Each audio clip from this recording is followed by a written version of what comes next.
आज हम लोग एंजाइम शुद्धिकरण का अगला चरण पढ़ेंगे।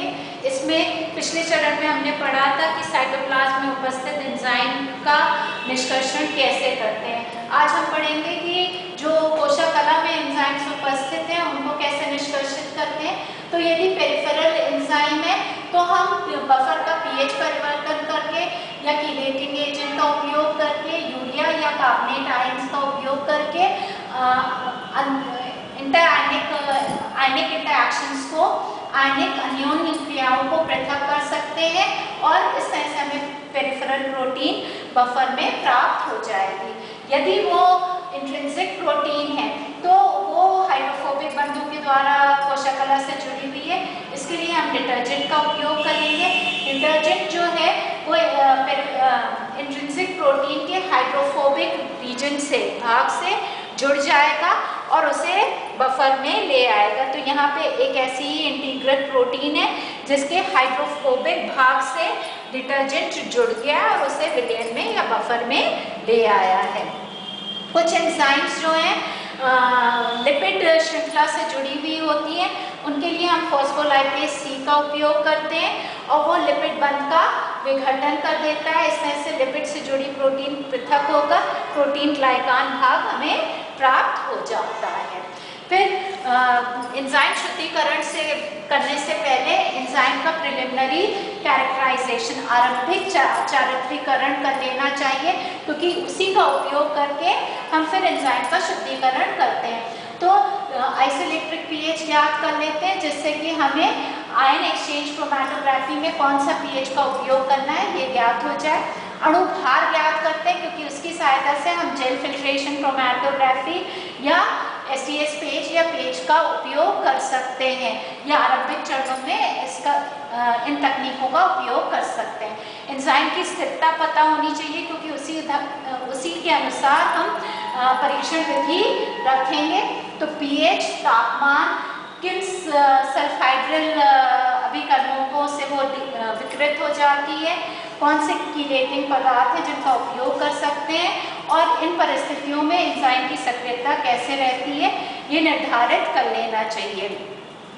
गतिक स्थिरांक जैसे कि Km, Ka और Ki ज्ञात कर लेना चाहिए क्योंकि इससे हमें पता चलता है कि किस लाइगेंड का उपयोग हम एफिनिटी क्रोमैटोग्राफी में कर सकते हैं।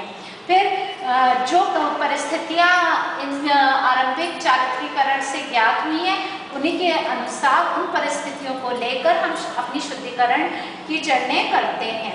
हर चरण पर हम एंजाइम का शुद्धिकरण मापते हैं जिससे कि हमें और अधिक शुद्ध एंजाइम प्राप्त हो, और इसके लिए निम्नलिखित चीज़ें ज्ञात होनी चाहिए, निम्नलिखित बिंदु ज्ञात होने चाहिए। स्पेसिफिक एक्टिविटी, विशिष्ट सक्रियता एंजाइम की बढ़नी चाहिए। इनके बारे में हम पिछले वीडियो में पढ़ चुके हैं। ये है total number of enzyme unit in fraction upon total amount of protein in fraction. ये हर शुद्धिकरण चरण के बाद बढ़नी चाहिए। कैटल एंजाइम की इकाई है 1 मोल क्रियाधार जो उत्पाद में परिवर्तित होता है 1 सेकेंड में, तो वो 1 कैटल होता है। एक इंटरनेशनल यूनिट वो है जो 1 माइक्रोमोल क्रियाधार को उत्पाद में 1 मिनट में परिवर्तित करेगी। हर शुद्धिकरण चरण के बाद फोल्ड प्योरिफिकेशन कितना हुआ है, कितनी टाइम्स शुद्ध हुई है एंजाइम, ये ज्ञात करने के लिए फोल्ड प्योरिफिकेशन है। Specific activity of fraction upon original specific activity, आरंभ में कितनी विशिष्ट सक्रियता थी ये ज्ञात करते हैं। और कितनी एंजाइम की मात्रा प्राप्त हो रही है, यील्ड, तो इसके लिए यूनिट्स ऑफ एंजाइम उस फ्रैक्शन में अपॉन यूनिट्स ऑफ एंजाइम जो आरंभिक प्रिपरेशन में थी वो ज्ञात होना चाहिए। 70% या उससे अधिक अगर एंजाइम शुद्धिकरण के बाद हमें मिल रही है तो ये अच्छा शुद्धिकरण विधि है।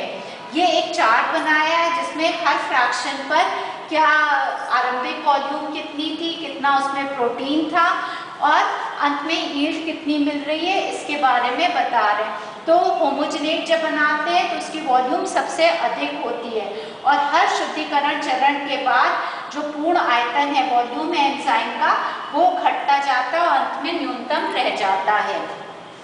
शुरू में आरंभ में कंटामिनेटिंग प्रोटीन्स, दूषित करने वाली प्रोटीन्स अधिक होती हैं और जब एंजाइम शुद्ध हो जाती है तो जो प्रोटीन की सांद्रता होती है वो केवल प्रोटीन का कॉन्सेंट्रेशन होता है, वो केवल एंजाइम का होता है। तो ये शुद्ध प्रोटीन जो है एंजाइम होती है। इसी तरह से जैसे जैसे शुद्धिकरण होता जा रहा है, एंजाइम की यूनिट्स प्रति ml बढ़ती जा रही है और टोटल एक्टिविटी भी एंजाइम की जो है दिए गए अमाउंट में बढ़ती है। पर क्योंकि हर चरण में थोड़ी हानि होती है, तो यहाँ पे आपको टोटल एक्टिविटी कम मिलती है, यील्ड हमेशा लेस होती है। और यहाँ पर स्पेसिफिक एक्टिविटी बढ़ रही है और प्योरिफिकेशन 4 फैक्टर भी बढ़ रहा है। स्पेसिफिक एक्टिविटी बढ़ रही, प्योरिफिकेशन फैक्टर बढ़ रहा, पर यील्ड कम हो जाती है। हर शुद्धिकरण चरण पे कुछ क्षति होती है, इसलिए जो एंजाइम यूनिट्स प्राप्त होती हैं वो कम होती हैं। फिर कोई भी शुद्धिकरण चरण करने पर हमें हर बार चेक करना चाहिए कि हमारा वो शुद्धिकरण चरण सक्सेसफुल हुआ है, सही हुआ है अथवा नहीं। इसके लिए हम एंजाइम का एक्टिविटी टेस्ट करते हैं और कोई भी शुद्धिकरण चरण करने के लिए पायलट टेस्टिंग करना ज़रूरी है। पायलट टेस्टिंग का अर्थ है पहले थोड़ी मात्रा एंजाइम की लेकर उसमें टेस्ट कर लेते हैं कि वो शुद्धिकरण चरण सही हो रहा है या नहीं। और अगर हम पूरे में लगा देंगे तो हमारा उतनी पूरा एंजाइम सॉल्यूशन व्यर्थ चला जाएगा यदि वो पायलट टेस्टिंग सही नहीं हुई, वो टेस्टिंग सही नहीं हुई। इसीलिए पायलट टेस्टिंग करते हैं थोड़ी मात्रा में चेक करके, और जब वो सक्सेसफुल हो जाता है तब बल्क सॉल्यूशन में लगाते हैं। फिर उसके बाद सबसे पहला फ्रैक्शनेशन स्टेप होता है अवक्षेपण पीएच परिवर्तन के द्वारा। ये प्राय जंतु ऊतकों में किया जाता है।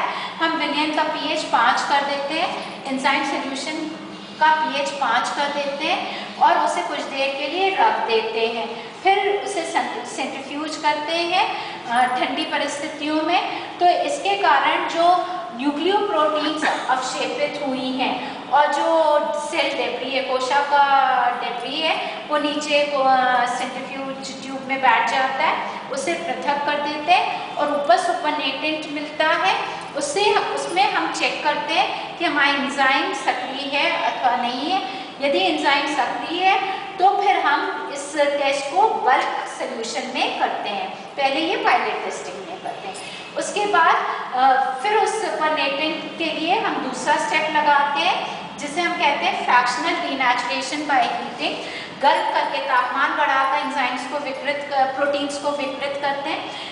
यदि एंजाइम हमारी अधिक तापमान पर स्थिर है तो प्रोटीन्स का जो हीट डीनेचुरेशन का टेम्परेचर कोएफिशिएंट होता है वो अधिक होता है।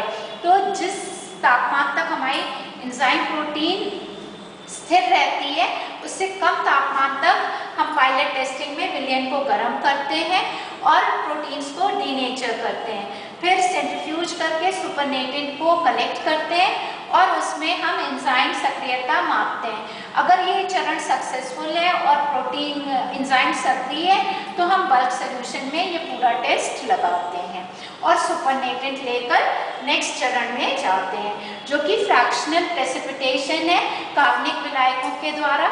इसमें हम इथेनॉल या एसीटोन का उपयोग करते हैं, कम तापमान रखते हैं, 0 डिग्री सेल्सियस रखते हैं और इसमें हम थोड़ी थोड़ी मात्रा में इथेनॉल या एसीटोन डालते हैं, एंजाइम विलयन में पायलट टेस्टिंग करते हैं और जो प्रेसिपिटेट मिलता है, अवक्षेप मिलता है, उसे कोल्ड कंडीशंस में सेंट्रीफ्यूज करके फिर उसे घोलते हैं बफर में, डायलिसिस करते हैं और फिर उसमें एंजाइम की टेस्टिंग करते हैं।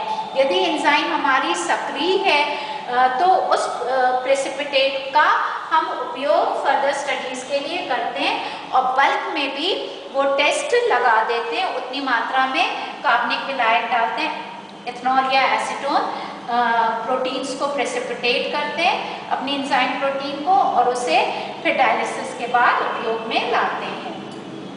ये जो हमें अवक्षेप पहले चरण में मिला है उसे रीडिजॉल्व करके उसमें सक्रियता चेक करके फिर हम फ्रैक्शनल प्रेसिपिटेशन लवणों के द्वारा करते हैं। इसमें हम अमोनियम सल्फेट का यूज़ करते हैं, उपयोग करते हैं। ये भी 4 डिग्री सेल्सियस टेम्परेचर पे करते हैं और अमोनियम सल्फेट हम सैचुरेटेड सोल्यूशन के रूप में कर सकते हैं या ठोस के रूप में भी कर सकते हैं।